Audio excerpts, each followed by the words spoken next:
get started. This is a talk about modeling microservices.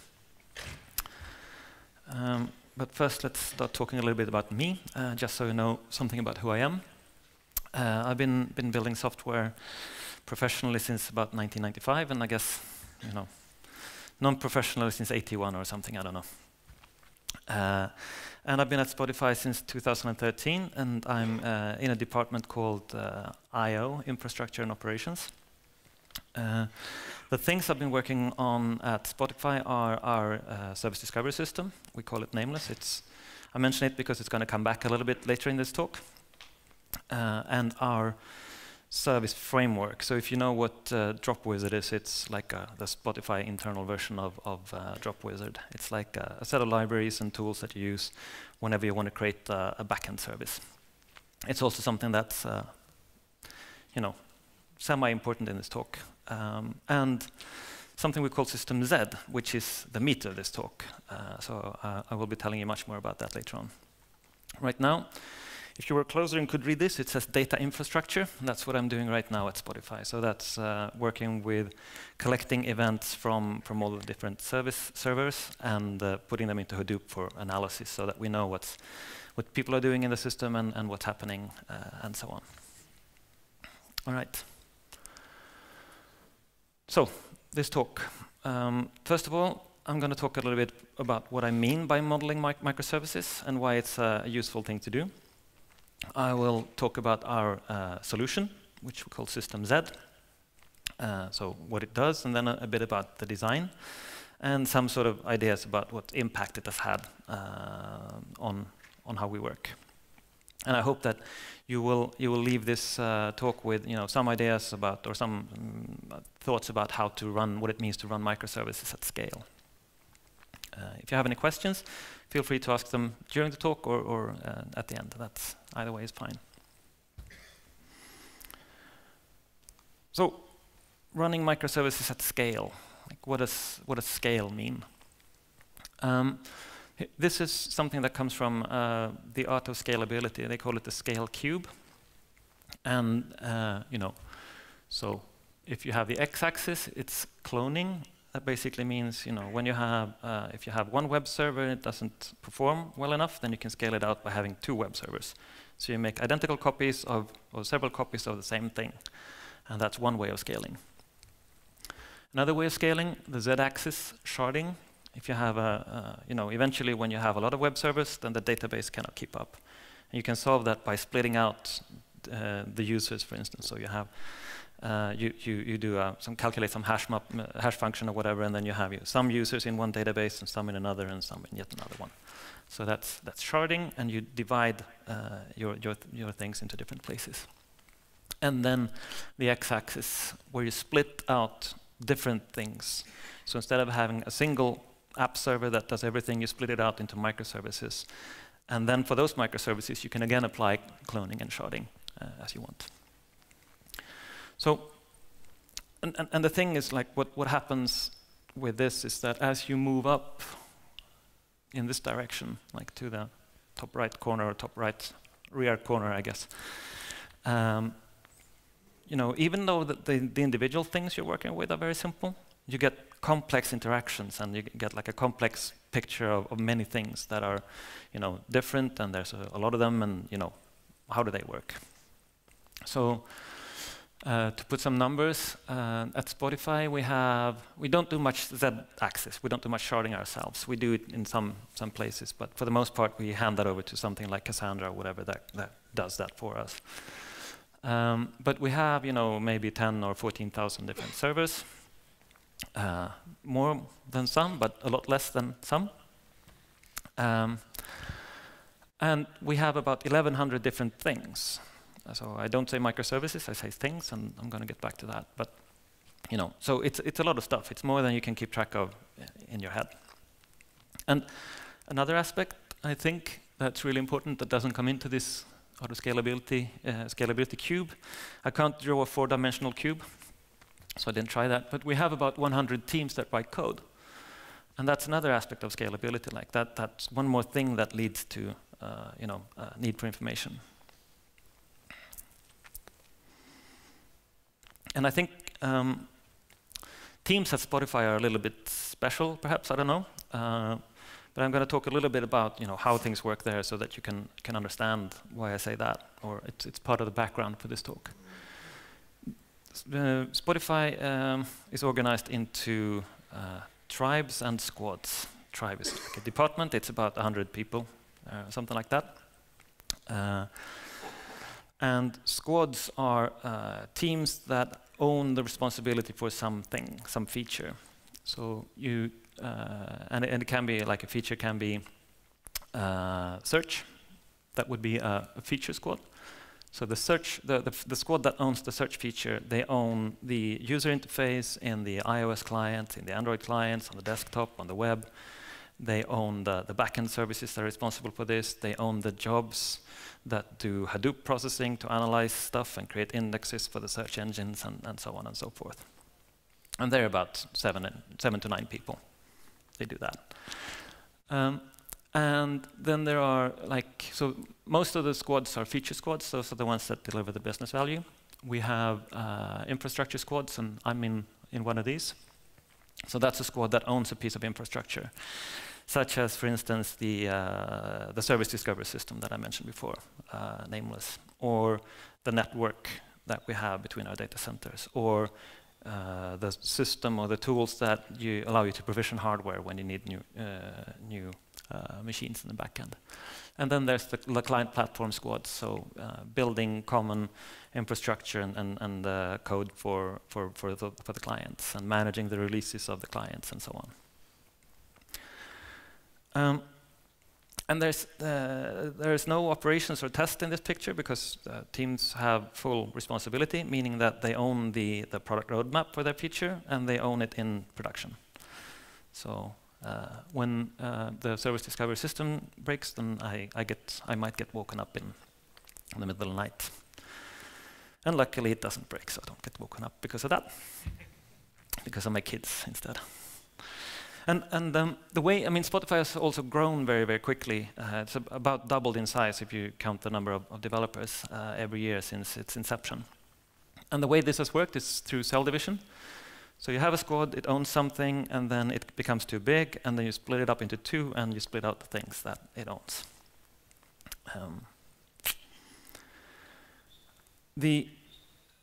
This also means that there's no formal the squads own the product roadmap for their feature.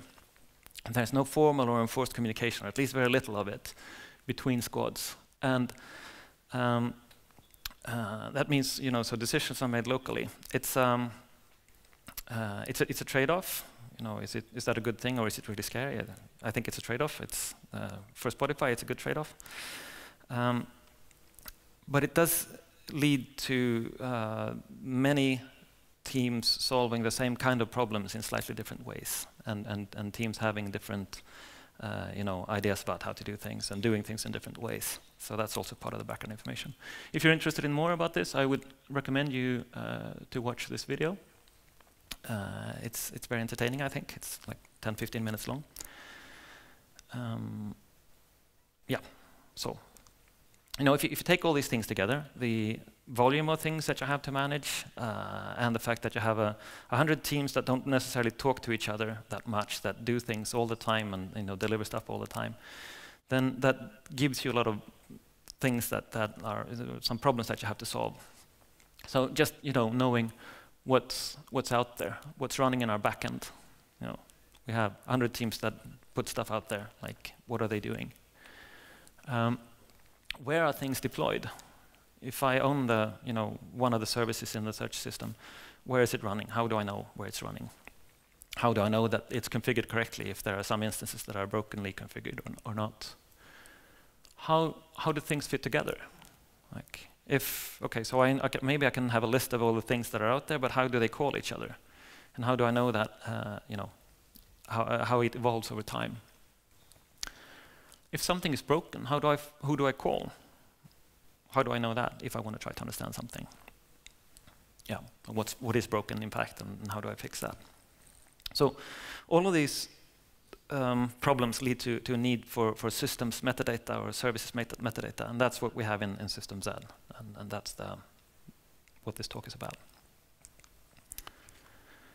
And before we had System Z, this was our solution. His name, well, not just him, but this is Emil. Yeah, it says Emil. And basically, so Emil and some other people, but mostly Emil, I think. When Spotify was smaller, both in terms of the number of employees and the number of services that we had, one person or a couple of people could know these things. So if you wanted to find out, like, okay, I need to, do something with the login service. How do I find out? Oh, you go and talk to him or him, and they will know. They will be able to help you. But then, as we grew, then no single person could keep up anymore. It wasn't possible. And that's when we got into what Emil calls rumor-driven development. So, people would have to, you would ask Emil, and he would say, oh, maybe he knows, and then, no. And then, yeah, it was difficult. So, ServiceDB was created. It was a first take on collecting this metadata about services as a service database. It didn't receive enough love. It didn't have proper ownership, and it was a first take. So that led to it showing up. So let me back up a bit. We do development in a few different places, most of it in Stockholm, and that's where all of the I/O people sit, pretty much. And then we also have a fairly large office here, like 30 to 50 people in Gothenburg, and we have a larger one in New York. And New York is obviously even further from Stockholm than Gothenburg, and even harder to find information and all that. So what we do is every year we do a survey called What Sucks About Our Infrastructure. And ServiceDB showed up as, I think, number 2, the second offender in 2014 in terms of what sucks about our infrastructure. So we decided we need to do something about it. So that's when we came to System Z.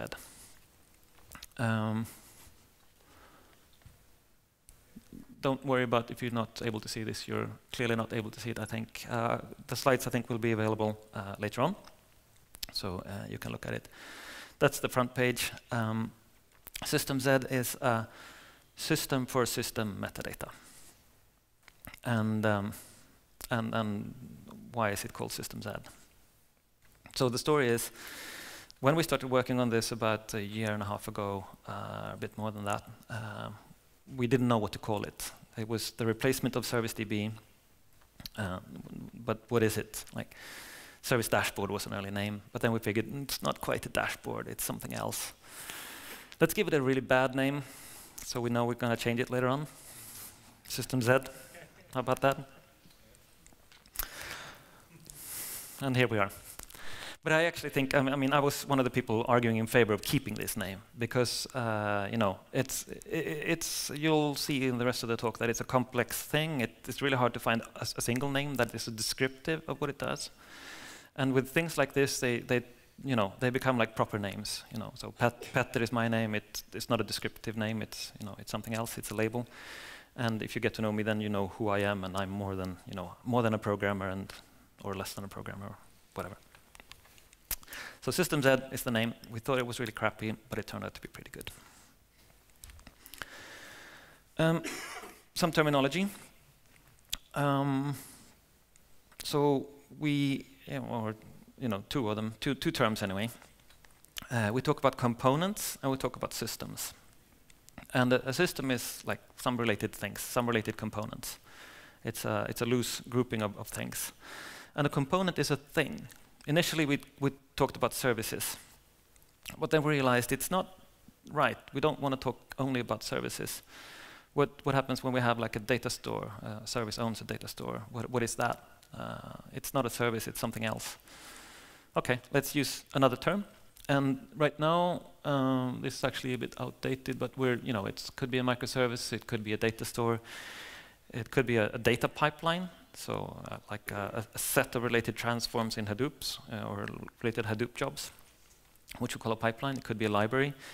And we're even starting to track things like the various client applications or client components in System Z. And And we intentionally keep these terms a bit vague, like a lot of things in systems head.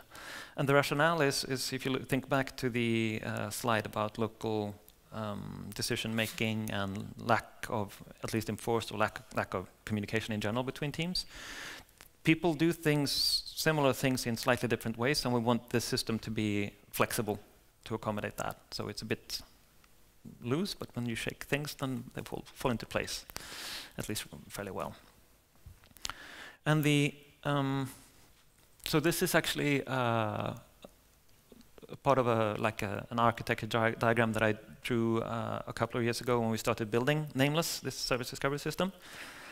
And I thought it's fun to have it here because even though it predates System Z by quite a lot, it still illustrates the concepts pretty well.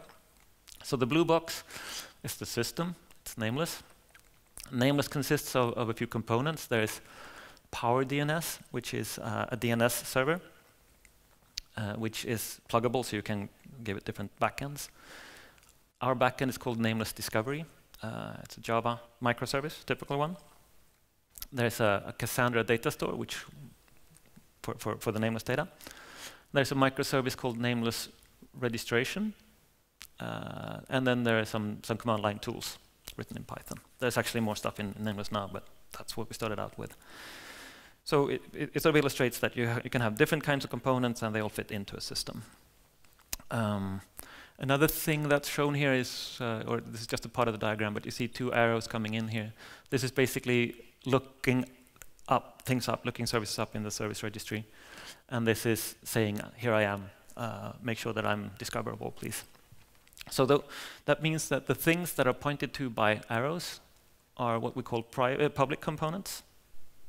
So those are parts of the system that are publicly exposed and sort of should be available for other teams to call, whereas nobody's allowed to look straight in the database, and nobody's allowed to talk to the Nameless Discovery service directly.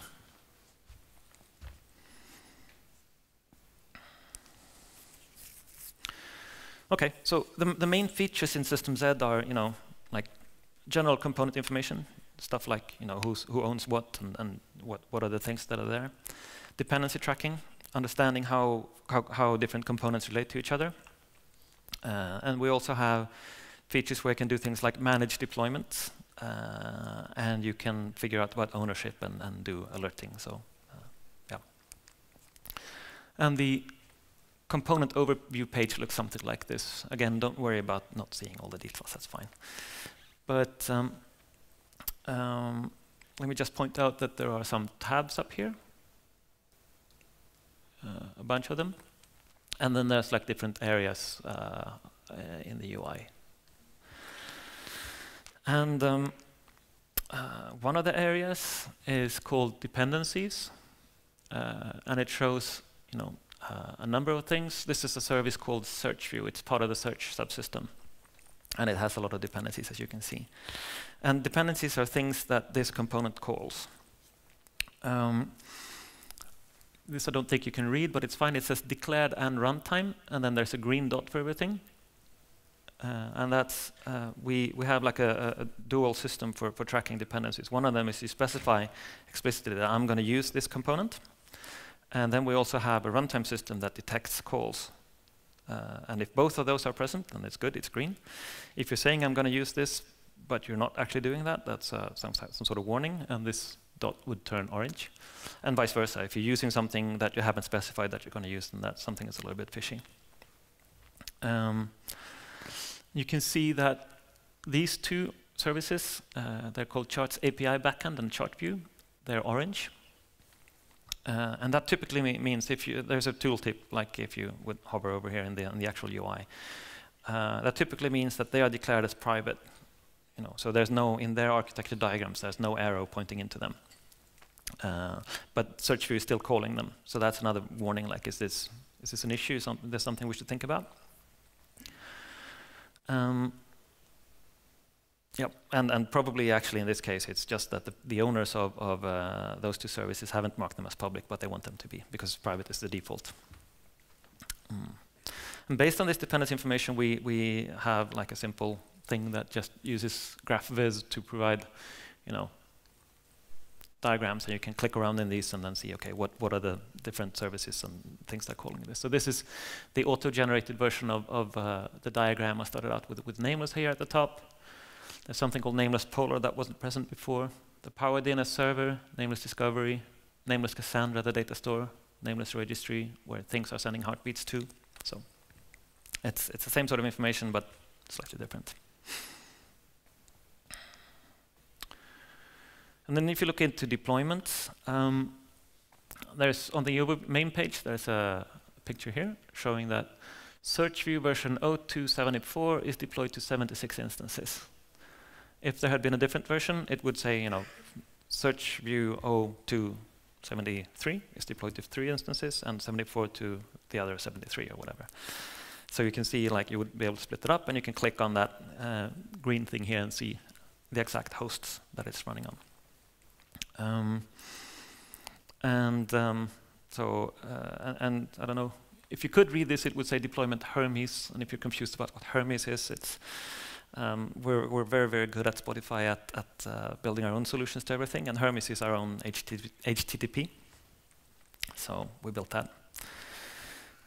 It's not quite as bad an idea as it sounds like, because it's more like HTTP2, so it performs better than HTTP, and that's the way it was built. If you're using the Spotify version of Kubernetes, Helios, then you can manage your deployments in a deployment tab when it looks like something like this. You can see the hosts that you have up here, and then you can see what are the latest versions produced by Jenkins, and you can see whether they're running, and you can click here, and if you want to test something on some host, you can do that manually here, or you can manage that automatically via Jenkins.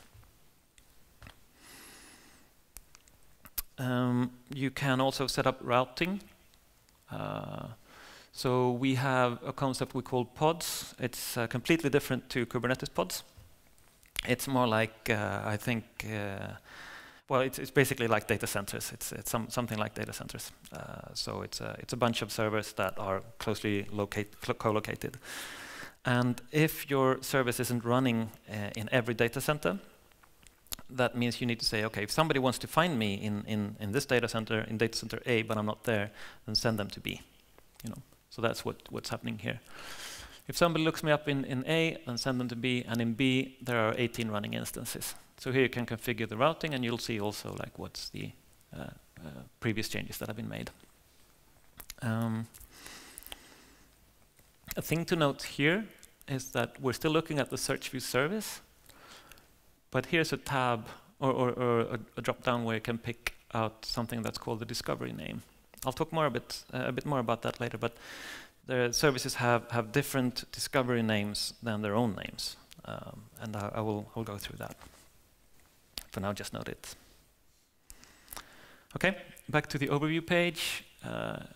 This is like a free-form information with, in this case, particularly some ownership information. The squad that owns search view is called Kiwi. It's part of the search system. It's private, which is arguably wrong. And if you need to contact them, you can contact them via Slack by clicking on this link to get the Kiwi.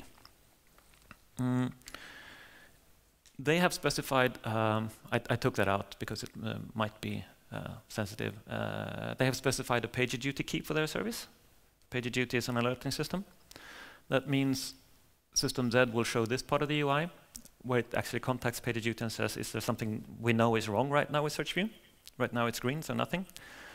There is also a bullhorn here. So if you, as somebody else, notices that it's actually acting up, it looks broken, you can click on that bullhorn, and PagerDuty will fire an alert and wake up somebody in Kiwi who is currently on call for that service. So you can trigger that. And you can find out, if you want, you can find out who that's going to be down there. So in addition to this, you can do a bunch of other things. I'm not even going to read all of that out to you. So a thing that's happened is that System Z has become like a Swiss Army knife. Any squad in I/O that needs some admin tool to be built has added it to System Z, and people are using it as like a general configuration. storage place because you can put stuff in there. Most likely, I think that's going to turn out to be not great. We'll see. We're just watching it for now and seeing how it pans out. Yep. So, how did we design it? This is what the core data model looks like.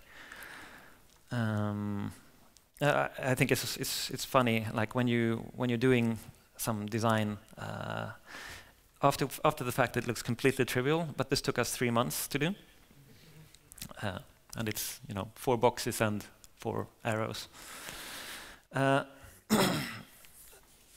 So yeah, let's walk through it. At the top, there's a system. A system contains a number of components. That relationship is pretty obvious, I think. A component can only belong to one system, but a system has many components. A squad, quite obviously, can own many components. We have 100 squads and 1,100 components, so that's kind of a given. What's a bit interesting is that a component can be owned by multiple squads, and that's an artifact of we had to model it like that because of the way that we're organized, right? We grow by cell division. So when a squad has been split, we don't. Sometimes they don't know who should own this thing. Like the 2 guys that know it best went into different squads. So okay, let's just have shared ownership for now, and then we'll work it out eventually. So there's a lot of things that are like that. And then there's the interesting bit, which is the component and discovery name. So let's take this one first. A component depends on multiple discovery names. That means that a component can call many different downstream services. That one is kind of obvious. Equally obvious, I think, the other direction, that you can be called by many other components, right? Oh, sorry, I'm actually.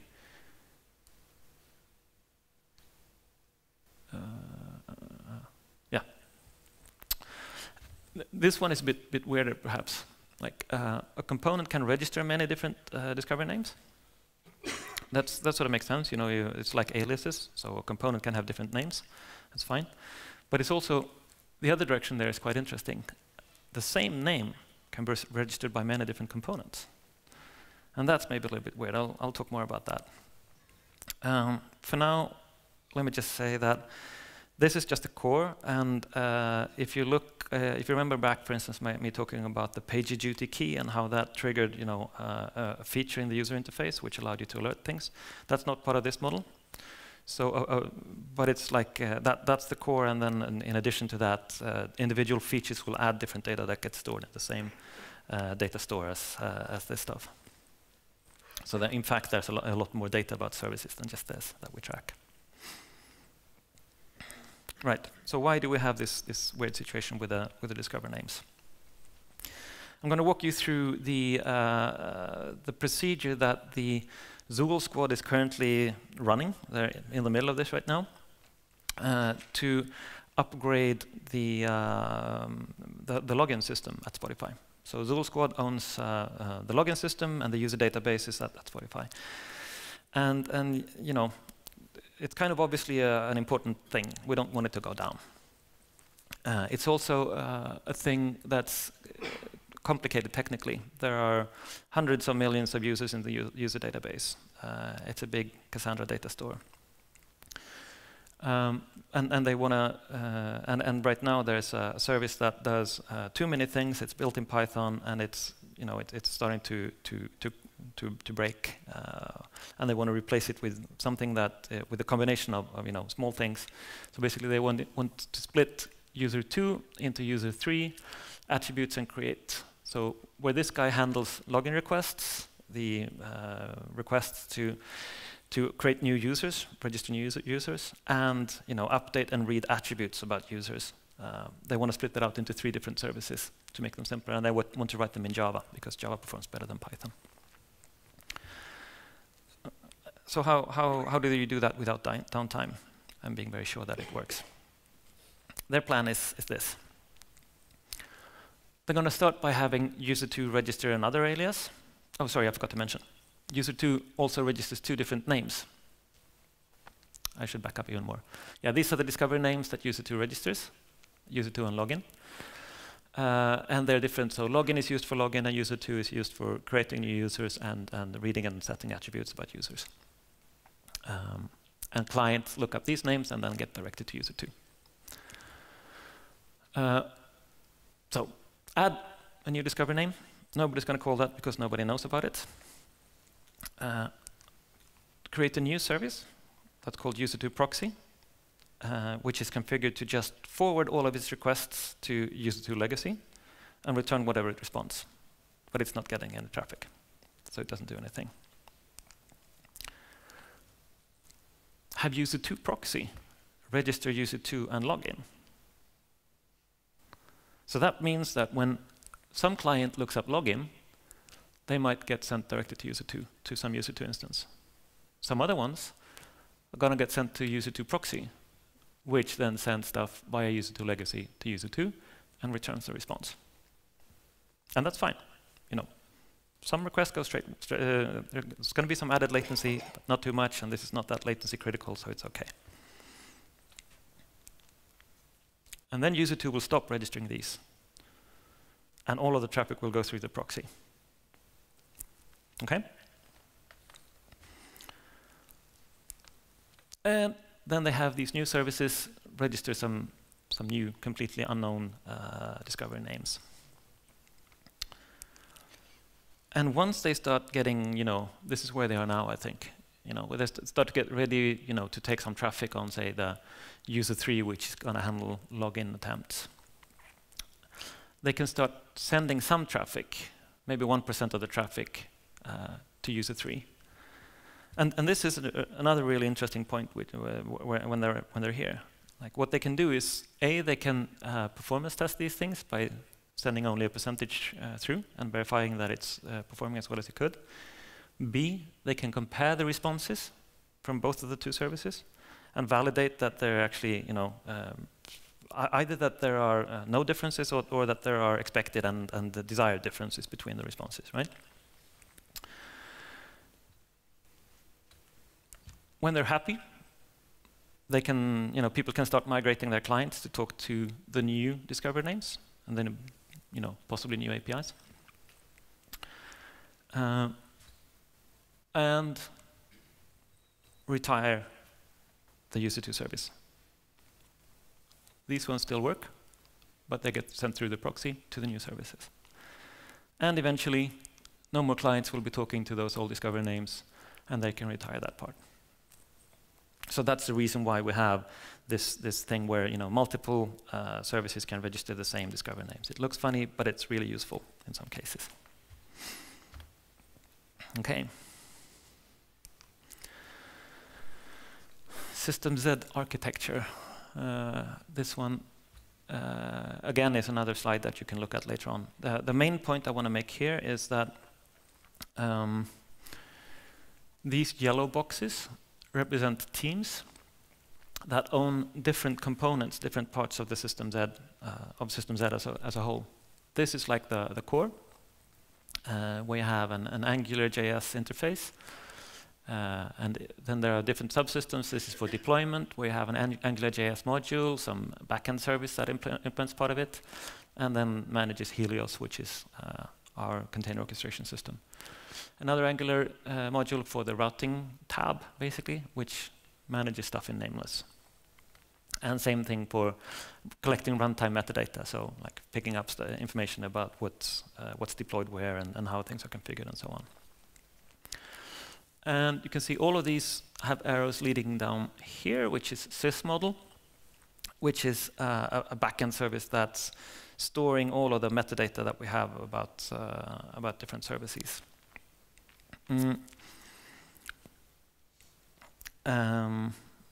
So the main point is we wanted to make sure that, you know, there's a team that owns System Z as a whole, but that individual teams that are responsible for different infrastructure features can actually add their user interfaces and their tools into System Z. The data that Sysvol uses is stored in GitHub. We're using GitHub Enterprise internally in very loosely structured YAML formats, and they look something like this. Yeah, so the loose schema is like some of it is sort of not so loose, and that's the core part. So you have the system name, the ownership, and the discover names and all that. And the rest is sort of free form, but then of course it's being validated by the different components that add or require specific data in there to be functioning. And these files live with the code. So we decided to not have a database to put this in where we could have an enforced schema. We decided to go for YAML files, living together with the source code of the various components. Largely because of this, the owners of a component don't directly benefit themselves from having quality metadata about that service. It's somebody else who wants to find out about your service that benefit. It's a bit like comments. When you're writing the code, you don't benefit from changing the comment. The next guy does. So comments sometimes are forgotten. It's the same thing with this. And like in general, one of the design problems that we have had is that the data in System Z is very dirty. Like, the organizational rate of organizational change that we have leads to ownership confusion. Not only because sometimes we have multiple squads owning the same thing, we also have non-existent squads owning things. The squad is gone, but the name is still there. It's still an LDAP group, so it's still a valid name from our perspective, but there's nobody who actually, it belongs to that squad anymore.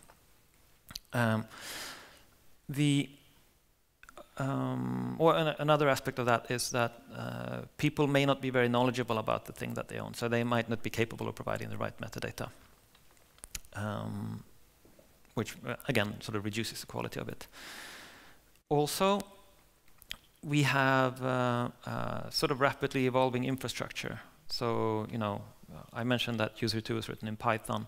Spotify started out as a Python shop almost exclusively, and now everything we're building that's consumer-facing is in Java because Python doesn't scale in many ways. And we're also changing the way that so Apollo was a framework I mentioned. We're building new versions of that and adding capabilities to different versions.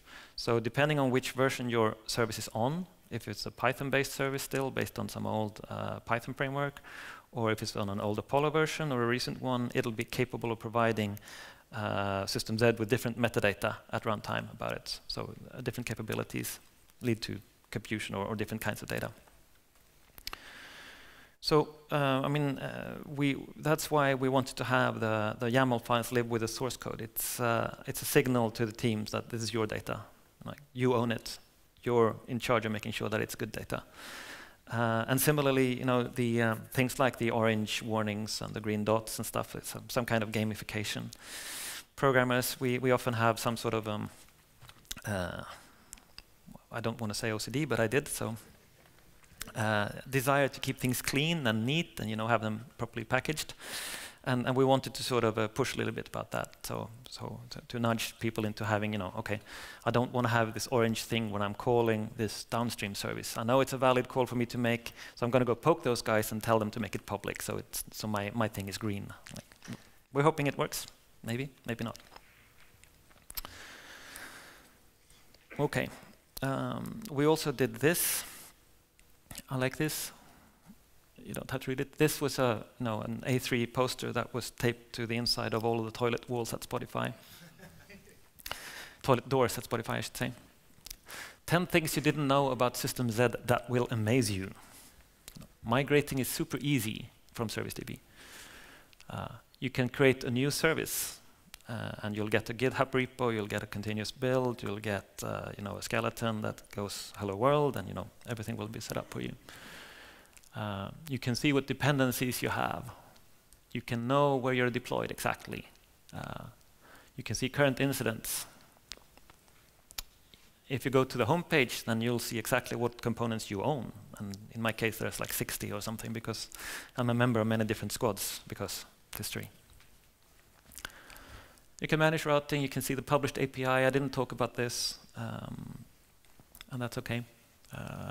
You can compare current configurations. That's not so much an issue now, but it has been sometimes that, you know, so actually we have this runtime data collection thing that goes out and pokes all of your services and collects information about it. And then basically you can click on the configuration tab in SystemZ, and then it'll show you, here's the configurations. These things are diffs. So these 3 hosts have that value for that configuration setting, and these 9 have that other value. And then you can find out if it looks correct or if something is broken. And number 10, you can give the tools team feedback and suggest new features that will help you in your work. Amazing facts about SystemZ. So, what's been the impact so far? In TPD, technology, product, and design, there's about 800 employees right now, or maybe 900, I don't know. And we have, you know, about 400 monthly active users on, and 200 weekly on SystemZ. So people use it a lot. That's, you know, maybe not surprising, but because there are some things that people just have to do there, so you know they're forced to. But at the same time, we think it's a good thing. Teams in I/O, infrastructure and operations, teams building support functions for the feature squads, are integrating their features into SystemZ. So where before we had a situation where, you know, there were user interfaces for a lot of different things, but they were living on different web servers in different places, and people didn't know where to find them. Now they're congregating into one, which makes it easier for feature squads to find them. It's a big bonus of the modular architecture that we decided to have. A point that I like is that we've found that because teams in I/O are integrating their features into SystemZ, they sort of realize that, hey, okay, I mean, if we're working on provisioning hardware, and those guys are working on deployments, and these guys are, you know, owning DNS infrastructure, these are very related things, and a user wants to do them, you know, as one thing. Why don't we talk about how we should make better interfaces for that? And that's actually happened thanks to SystemZ, and it's a very good thing. Maybe a very Spotify-specific thing because of the autonomy, but still very good. And in the 2016 What Sucks About Spotify's Infrastructure, SystemZ was mentioned as great. So it's pretty good going from being, you know, the second worst offender to be something that people really like. And it's a Swiss Army knife. Is that good? I think it'll be bad at some point, but we'll probably be able to you know, work around that and make it good somehow. So wrapping up. When you have a microservices architecture of, you know, somewhat bigger scale, then that means you have a lot of small things. Each thing is easy to understand. The big picture might be hard. You're probably going to need to have some sort of metadata about that system. You need to collect that somehow automatically. At Spotify, I know that our data is dirty. I don't know that that's a universal principle, but I think it is. It's like comments again, like they are not as good as the real thing. And by combining many tools into one thing, you can actually get more consistency in terms of, or like better more user friendliness and better consistency in the user interfaces than you might have. Any questions? Yeah. First of all, thank you for that very interesting talk. Do you intend to open source SystemZ, or is it open source already? So the question was, do we intend to open source SystemZ? And the answer is no, we don't intend to.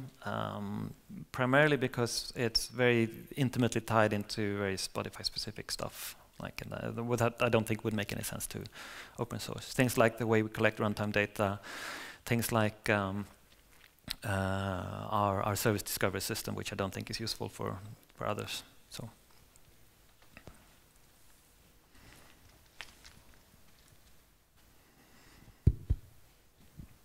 You briefly mentioned the publishing of APIs through SystemZ. Could you please elaborate a little bit on formats and routines for doing that? Sure. So that's a feature in Apollo, our microservices framework, or backend service framework. And it allows you, like any such framework, to register different endpoints, like different URI segments and methods, where then certain methods will be invoked or some functionality. And when you do that, Apollo will track that as metadata. So it'll track things like, what URIs do I respond to, what are the methods, and automatically collect that. And then this runtime metadata collection thing will find that out and then publish it. So it's based on actual code. It's not based on documentation. You can add, annotations or like additional metadata in your code, where you say, okay, so this method will do that and return these kinds of response codes and so on. We've been thinking about using something like Swagger or API Blueprint, but we haven't been able to get there yet. So do you use it by scraping the code, or do you compare it to real data, real actual calls during runtime? That is static. So yeah, okay. that bit is static. Yeah, thanks. Any more questions? No? Thank you. Then it's coffee time.